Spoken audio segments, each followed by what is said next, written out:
یہ تعزیہ شریف ہے کربلا شریف کا. سبحان اللہ. میں کہتا ہوں اس کو اگر کوئی ناجائز حرام ثابت کرے، حرام کہے، 11 لاکھ کا انعام ہے. اگر کسی اماں مولوی کی دم میں ہو ثابت کر دے کہ یہ حرام ہے. اور محرم کے اندر تعزیہ رکھنے والے مجھے ملے جو سب سنی صحابہ کے بھی اور اہل بیت کے غلام ہیں. ہندوستان کے اندر 6 لاکھ کچھ ہزار گاؤں ہیں. 4 لاکھ گورنمنٹ کی رپورٹ ہے.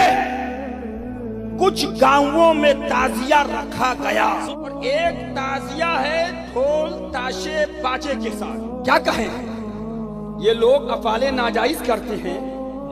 یہ حضور ہے کون جو کچھ کرتے ہیں پیش خود محبت محبوبان خدا کی نیت سے کرتے ہیں. کسی بزرگ کی گستاخی نہیں کرتے، کسی بزرگ کی بے ادبی نہیں کرتے ہیں. ہائیں براہ جہالت و نادانی افعال ناجائز کو اس میں شامل کر لیتے ہیں. ضروریات دین تو بالائے سر، ضروریات اہل سنت کے بھی منکر نہیں ہے.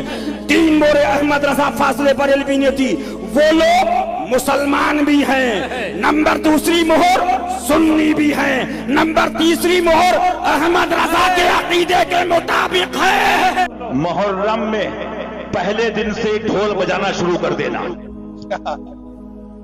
علی کے در کا کتا کہہ رہا ہے فتح و عالمگیری دکھانا میرا کام ہے. سبحان اللہ. پہلی محرم کو ڈھول بجاؤ گے کتنے مرد کے پوت ہیں بجاؤ گے؟ سب پوچھیں گے کیوں بجات ہو. اب جواب سنو بابو. سب پوچھیں گے کیوں بجات ہو. تو کا اعلان کرت ہو کہنا بابو ہم اعلان کرت ہیں کہ امام حسین کا مہینہ شروع ہوگا. محرم کے زمانے میں پنجے اٹھا کر کے ناچنے کی عادت اکثر لوگوں کو تھی. بہت سارے لوگ ایک طرح سے اس میں عبادت کا تصور نہیں تھا لوگوں کو، بس یہ کہ انٹرٹینمنٹ کرنا ہے. کیونکہ عبادت اس طرح سے روڈ اور گلیوں میں ناچ کر کے تو ہوتی نہیں. نہ وہ امام حسین کو راضی کرنے کا مسئلہ ہے، نہ رب تبارک و تعالیٰ کی بارگاہ میں کچھ پیش کرنے کا مسئلہ ہے. اگر اتنا ہی عبادت کا شوق ہوتا تو مسجدوں میں پنجے لے کر بیٹھ جاتے ہیں، قرآن پاک پڑھتے. سب کو معلوم ہے کہ سب سے افضل جگہ یہ ہے. وہ انٹرٹینمنٹ کرتے تھے. اب ہوا یہ کہ ہم نے کہا کہ یہ بے حرمتی ہو رہی ہے، مولا حسین کے نام پر بے حرمتی ہو رہی ہے. اصل بات پنجہ تو آج تک امام حسین کا ملا نہیں، پنجہ ملا نہیں. حضرت عباس علمبردار کے پنجے کٹے تھے یہ سنا ہے، روایات بھی، لیکن اس کی شبیہ اس سے ملتی جلتی تصویر کچھ ملی نہیں. اب رہی بات تعزیہ کا مسئلہ. تعزیہ جو ہے اس کا مسئلہ مختلف بھی ہے. اتنا میں بتاؤں گا کنفیوز نہیں ہونا. تعزیہ کو شرائط کے ساتھ اگر بٹھایا جائے تو جائز ہے، لیکن وہ شرائط پورے کرتے نہیں لوگ.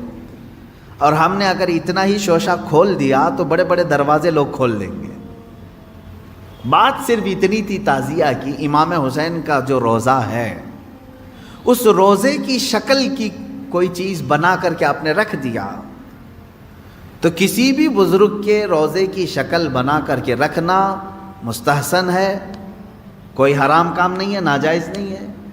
جیسے ہم گنبد خضرا بناتے ہیں، خانہ کعبہ بناتے ہیں، ہوتا ہے گنبد خضرا جہاں ہوگا ہم تعظیم کے ساتھ دیکھتے ہیں. لیکن اس کے ساتھ اگر ایسے معاملات ہوں کہ اس کو لے کر کے سڑکوں پہ ہم گھومیں گے، ناچیں گے اور پھر اس پر چڑھاوے کریں گے، پھر اس کے ساتھ اپنے اپنے عقیدے جوڑ لیں گے، تو یہاں سے شیطان پھر گمراہ کرنا شروع کرتا ہے. خیر یہ بات الگ ہے تعزیہ کا. رہی بات پنجے کا، پنجے کی جو لاجک ہے وہ نہیں سمجھ میں آئی. مجھے کوئی سمجھا دے. میں نے اس سے قبل بھی بہت پہلے ہی کہا تھا، میں خود اٹھاؤں گا. پنجے کی کیا خصوصیت ہے؟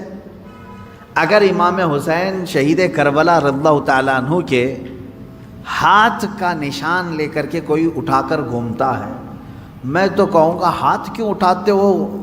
اس سے بہتر ہے کہ مولا حسین کا قدم اٹھا کر کے گھومیں، کیونکہ ہمارے لیے ان کے قدم تک پہنچنا بھی بہت دور کی بات ہے. قدم اٹھا کر کے کوئی گھومتا ہوا نہیں دکھا مجھے، کوئی تلوار اٹھا کر کے دکھا. تو اس میں ہاتھ کی کیا خصوصیت ہے یہ تو مجھے لاجک اب تک نہیں معلوم. بہرحال ایک ٹاپک الگ ہے. اس کے اندر جو خرافات آ رہی تھیں، اس کے ساتھ عورتوں مردوں کا ساتھ ملنا، گانے باجے ڈھول تاشے اور طرح طرح کے اس میں خرافات لے کر کے اس کو کہاں سے کہاں تک پہنچایا تھا. شروع کس لیے ہوا ہوگا معلوم نہیں، پہنچا کس کام کے لیے بہت دور چلا گیا. اب میں جو بات کہنے جا رہا تھا وہ یہ تھی کہ چند سالوں پہلے ہم نے دیکھا بہت خرافات ہو رہی ہے. ایک جگہ ہم نے کہا منع ہے، انہوں نے فوراً اس کو ختم کر دیا، نہیں کریں گے. ہاں میں نے کہا کہ ٹھیک ہے مولا حسین کے روزے کی شکل بناؤ، ہر گھر میں بنا کر کے رکھو، یاد کے لیے اچھا اپنے بچوں کو دکھاؤ کہ یہ مولا حسین کا روزہ ہے. ہم جیسے گنبد خضرا رکھتے ہیں اپنے گھروں میں، خانہ کعبہ رکھتے ہیں، امام حسین کا روزہ رکھنے میں کون سی دقت کی بات ہے؟ میں اتنا زیادہ مخالف نہیں ہوں اس چیزوں کا. رکھو، آپ پیتل کا بناتے بناؤ، تانبے کا بناتے بناؤ، سونے کا بناتے ہو بناؤ، اس میں حرج نہیں. ہم جس چیز کی مخالفت کرتے ہیں وہ خرافات و حرام کاریاں جس کو باہر سڑکوں پر کیا جاتا ہے، میں اس کا مخالف ہوں. السلام علیکم ورحمۃ اللہ وبرکاتہ. دوستو اس ویڈیو کو آپ نے دیکھا اور سنا. دوستو اس ویڈیو کو دیکھ کر آپ کو سارا معاملہ سمجھ میں آ گیا ہوگا کہ محرم میں تعزیہ بنانا کیسا ہے، جائز ہے یا ناجائز، حرام ہے یا حلال. دوستو جب بھی محرم کا مہینہ آتا ہے تو ہمارے ذہن میں یہ سوال پیدا ہوتا ہے اور تمام مسلمانوں کے ذہن میں یہ سوال پیدا ہوتا ہے کہ تعزیہ بنانا کیسا ہے، جائز ہے یا ناجائز ہے. تو دوستو اس ویڈیو کو دیکھ کر آپ کو سارا معاملہ سمجھ میں آ گیا ہوگا، آپ کے ذہن سے یہ کنفیوژن دور ہو گیا ہوگا کہ تعزیہ بنانا کیسا ہے. دوستو مفتی سلمان اظہری صاحب نے اس سلسلے میں بہت اچھا بیان کیا. اگر آپ نے اس ویڈیو کو پورا دیکھا ہوگا تو آپ کو سارا معاملہ سمجھ میں آ گیا ہوگا. دوستو کیا آپ جانتے ہیں کہ مسلمان محرم کیوں مناتے ہیں؟ اس کے پیچھے کی اصل وجہ کیا ہے، اصل کہانی کیا ہے؟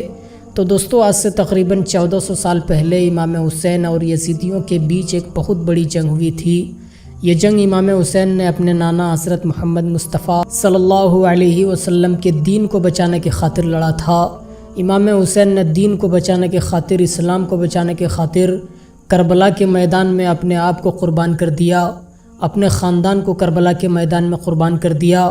اپنے سر کو امام حسین نے کٹا کر اسلام کو بچایا ہے. آج جو پیارا دین ہمیں ملا ہے یہ امام حسین کا صدقہ ہے. لہٰذا دوستو جب بھی محرم کا مہینہ آئے تو ہمیں امام حسین کو یاد کرنا چاہیے، ان کے نام پر فاتحہ خوانی میلاد خوانی کرنی چاہیے، کیونکہ یہ پیارا دین ہمیں امام حسین کے صدقے میں ملا ہے. تو دوستو اس ویڈیو کو جتنا زیادہ ہو سکے اپنے دوستوں احباب تک ضرور شیئر کریں.